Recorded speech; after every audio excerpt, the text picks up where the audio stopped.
Bonjour à toi, cher ami qui regarde cette vidéo. J'aimerais partager avec toi un témoignage avec mon expérience concernant le Covid ou le coronavirus.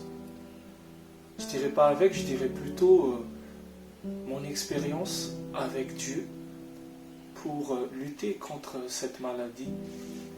Tu connais peut-être le verset dans la Bible, ou du moins tu l'as déjà entendu, ou tu l'as déjà vu quelque part.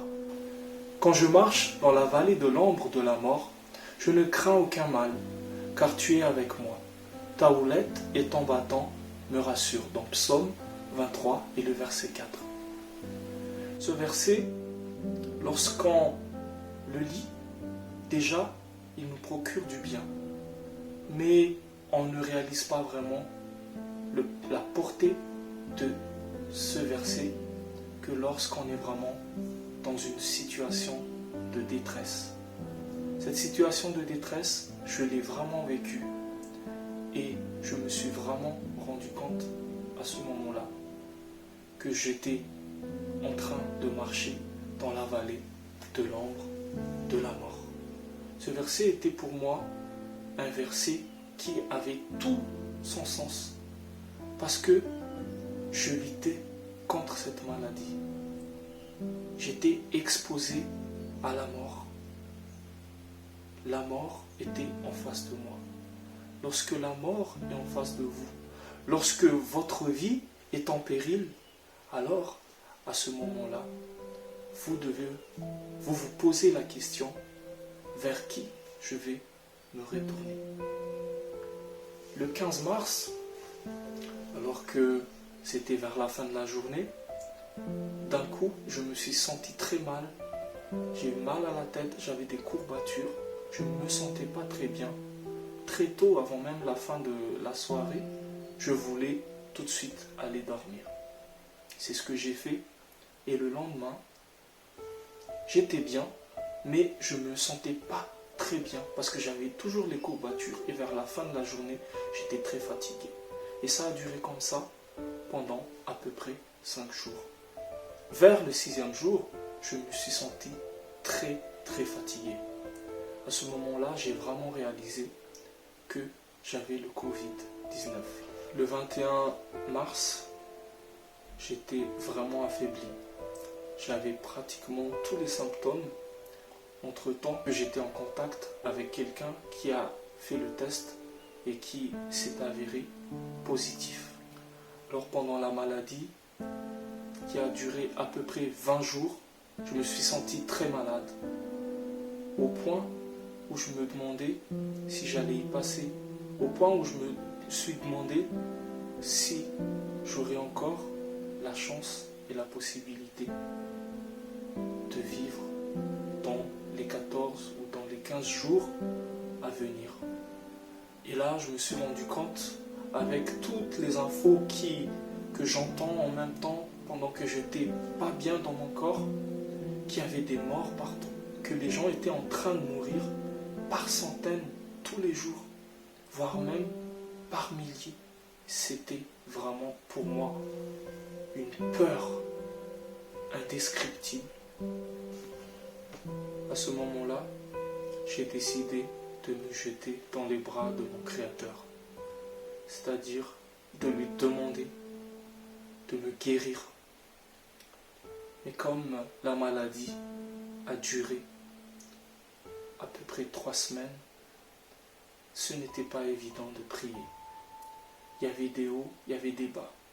Je n'arrivais pas à voir le bout du tunnel et je n'arrivais pas à me dire que j'allais m'en sortir. Pour moi, c'était très éprouvant. J'avais régulièrement des crises d'angoisse. Je ne me sentais pas bien. Parfois, j'arrivais pas à bien respirer. C'est comme si j'avais quelque chose qui m'attachait autour du cou. Parfois, c'était une grosse pression ici, au niveau de ma poitrine. Ma foi était éprouvée. Je me suis rendu compte que je manquais de foi, que je n'avais pas assez de foi, que je ne croyais pas assez que mon Seigneur, que Jésus pouvait me sauver. Alors, je commençais à chercher dans la parole de Dieu. Chaque jour, j'ouvrais la Bible de manière hasardeuse et j'espérais vraiment recevoir des versets qui pourraient me soulager, m'encourager, qui pouvaient me remonter le moral parce que je me suis senti vraiment au plus bas de moi-même. Je me suis vraiment senti abandonné, tout seul et impuissant face à la situation. Alors, le premier verset se trouve dans Marc chapitre 1, le verset 40 à 41, lorsque Jésus était devant un lépreux.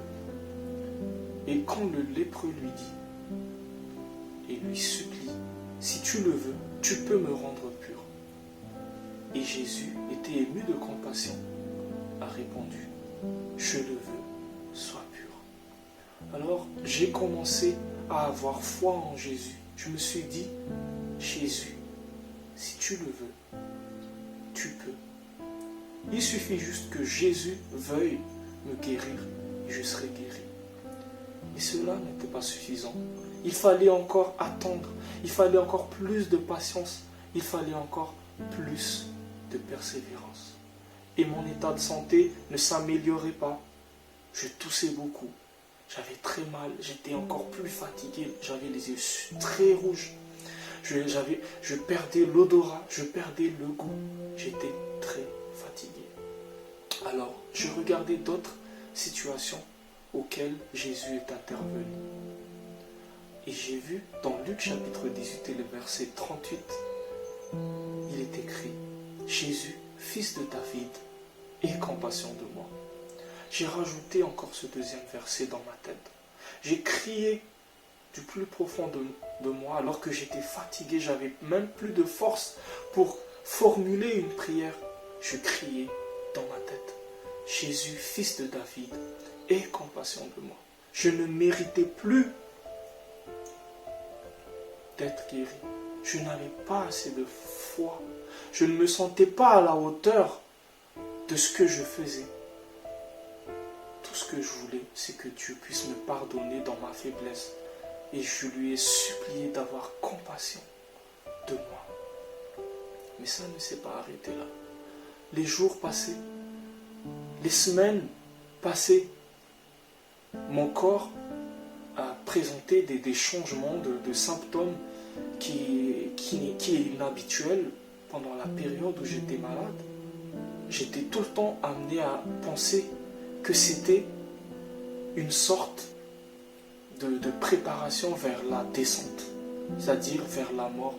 Je me disais que dans les jours, dans les heures à venir, je vais devoir appeler le 15 et je vais être en soins intensifs ou voire même en réanimation. Je n'arrêtais pas de suivre le battement de mon cœur, ma tension. Je n'arrêtais pas de voir s'il y avait une montée de fièvre sur mon corps. Je n'étais pas bien. J'étais inquiet. Et ce matin-là, c'était le 23 mars. Je me suis levé. J'ai rassemblé toute ma force. Je me suis levé, j'ai ouvert la Bible et j'ai vu dans Matthieu chapitre 6 et le verset 25. Qui d'entre vous parvient à prolonger un peu la durée de sa vie par le souci qu'il se fait? Ne vous inquiétez donc pas du lendemain. Le lendemain se souciera de lui-même. À chaque jour suffit sa peine. Je me suis consolé à travers ce verset. Et j'allais mieux, beaucoup mieux. Je me suis même rendu compte que les symptômes d'angoisse qui étaient en moi me quittaient et j'allais beaucoup mieux. Mais non seulement j'allais beaucoup mieux, mais par le soutien aussi que j'avais de par les membres de ma famille, en l'occurrence mon épouse et mon fils, mais aussi mes frères et sœurs, mes parents, mais surtout par la parole de Dieu, je me suis senti de mieux en mieux. Une sœur m'a partagé un verset lors d'une méditation. Ce verset se trouve dans Ésaïe chapitre 41 et le verset 10. Ne crains rien, car je suis avec toi. Ne promène pas des regards inquiets, car je suis ton Dieu. Je te fortifie. Je viens à ton secours. Je te soutiens de ma droite triomphante. À ce moment-là, j'ai décidé de ne plus avoir peur. J'ai décidé que j'allais me soumettre à la volonté de Dieu. Je me suis dit, je suis prêt. Même si Dieu devait me prendre, je suis prêt. J'étais en paix avec moi-même. Je me suis réconcilié avec Dieu. Je lui ai demandé de me pardonner. Et je lui ai renouvelé tous mes engagements dans le passé. Je lui ai dit que dorénavant, je n'aurai plus honte de lui parler, de lui témoigner de tout ce qu'il a fait pour moi, que dorénavant, je vais reprendre ma vie en main et que je vais m'orienter vers le droit chemin. Voilà qu'un jour, c'était le 29 mars, je tombe sur un verset. C'est le verset qui se trouve dans Ésaïe chapitre 60 et le verset 1. Voilà ce qui est écrit. Lève-toi, sois éclairé, car ta lumière arrive et la gloire de l'Éternel se lève sur toi. Voici les ténèbres couvrent la terre et l'obscurité les peuples. Mais sur toi, l'Éternel se lève. Sur toi, sa gloire apparaît. Lorsque j'ai lu ce verset, je me suis dit, Dieu m'a parlé. Ce jour-là, je me sentais beaucoup mieux. Et je me suis dit, c'est la libération. Je suis guéri. C'est la joie, le soulagement. Dieu a exaucé ma prière. Dieu m'a entendu. Je me suis senti vraiment aimé. J'ai ressenti la puissance de Dieu. J'ai ressenti la grâce de Dieu. J'étais heureux plus que jamais. Parce que je savais que j'allais vivre. Et même si je n'étais pas encore en pleine forme, parce qu'il m'a fallu encore une semaine pour pouvoir parler devant vous comme ça, une semaine pour me rétablir complètement, petit à petit, ma force m'est revenue. Je me suis posé pas mal de questions. Pourquoi ai-je vécu cette expérience? Pourquoi moi? Alors que les gens autour de moi, les gens qui étaient dans ma maison, dans mon foyer, ne tombaient pas malades. J'ai cherché à comprendre et j'ai réussi à trouver 3 réponses. La première réponse se trouve dans Marc chapitre 11 et le verset 24. C'est pourquoi je vous dis, tout ce que vous demanderez en priant, croyez que vous l'avez reçu. Vous le verrez et vous le verrez s'accomplir.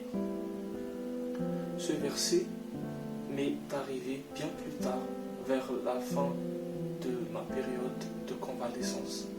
Ce verset m'a aidé à comprendre que je devais déjà croire que j'étais déjà guéri.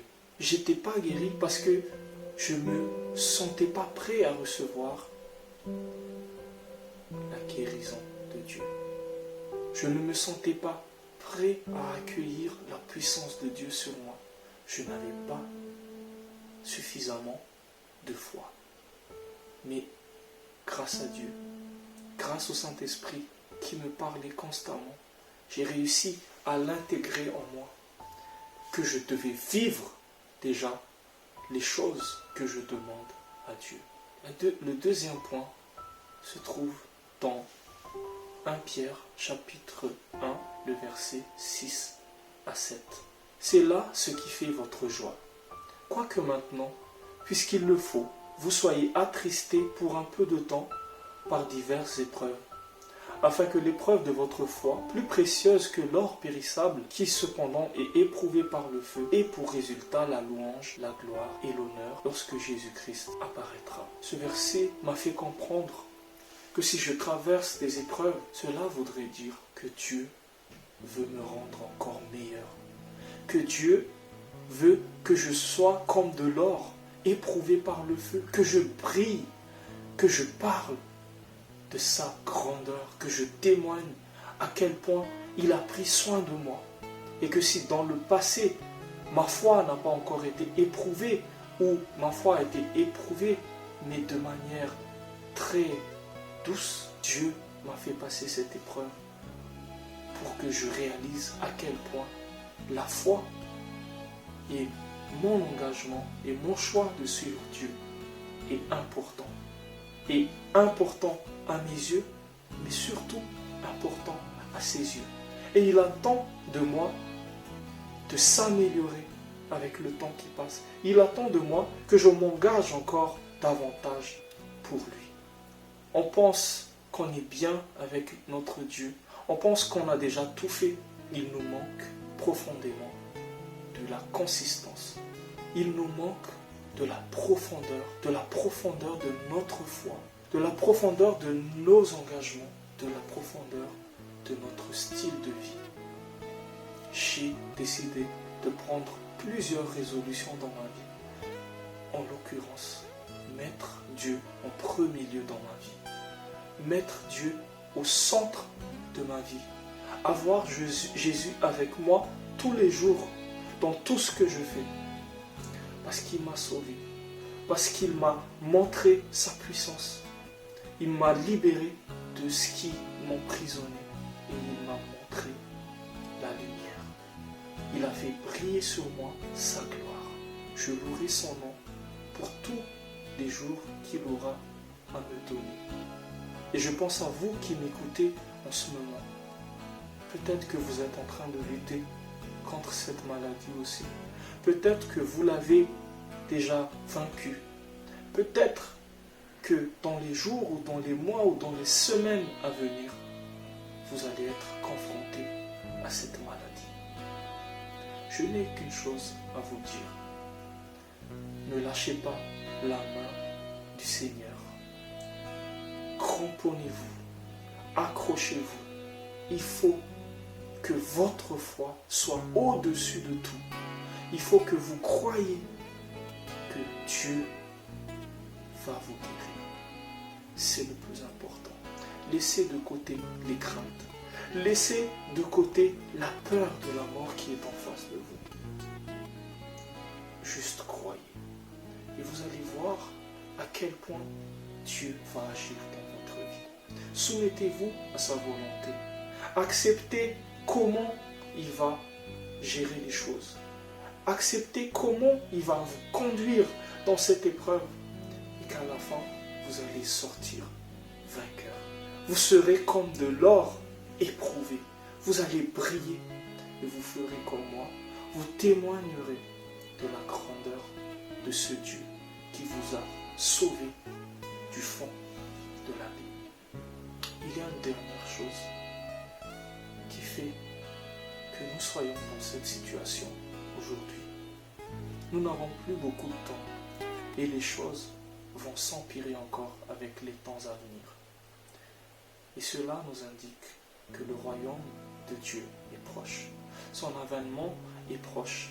Mais les élus y seront épargnés. Alors même si des milliers tombent autour de vous, alors même si la mort frappe autour de vous, votre foyer sera protégé. Parce que Dieu veille sur vous.